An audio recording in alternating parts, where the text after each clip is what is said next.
pourquoi Dieu ça marche? Parce qu'il y a un empereur romain qui s'appelle Constantin. Constantin, il y a une colonie qui ne paye pas les impôts. C'est la colonie juive. Et Constantin dit, mais comment ils peuvent défier l'empereur? On lui explique que c'est parce qu'ils ont un livre dans lequel on dit qu'ils sont le peuple de Dieu. Et comme ils se considèrent comme le peuple de Dieu, donc ils ne peuvent pas payer l'impôt, ils ne peuvent pas être colonisés. Et l'empereur dit, mais ça marche ça? On dit, oui, ça marche.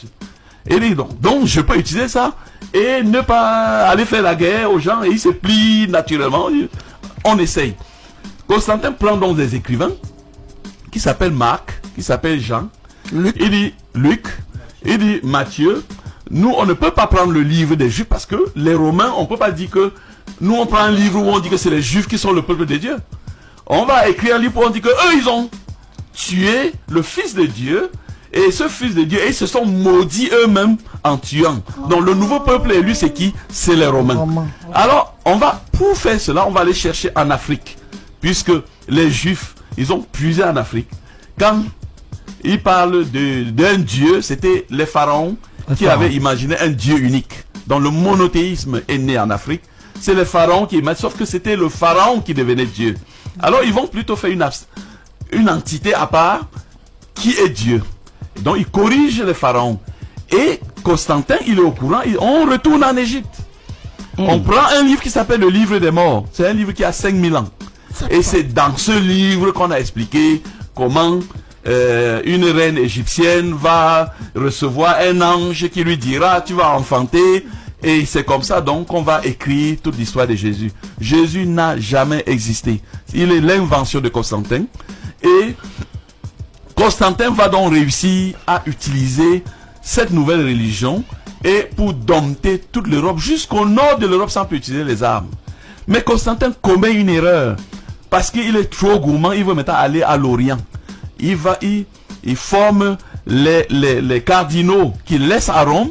Il déplace la capitale de Rome à ce qu'on va appeler Constantinople en Turquie actuellement. Oui. Quand il va donc à Constantinople, par derrière, les cardinaux qu'il a formés lui font le coup d'état.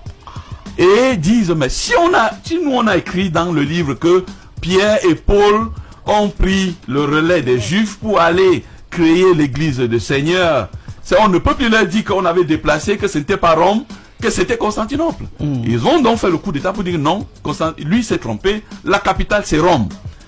Et c'est là, ceux qui suivent Constantin sont ce qu'on appelle l'église orthodoxe. Donc, c'est les Russes, c'est les Roumains.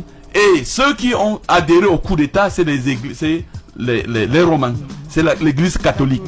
Catholique veut dire universel. Donc ils disent, c'est nous l'universel catholique. Et ça va commencer à partir du 5e siècle. La plus grande scientifique africaine, elle est égyptienne, elle s'appelle Hypatie. Hypatie, elle est directrice de la plus grande bibliothèque du Caire, d'Alexandrie.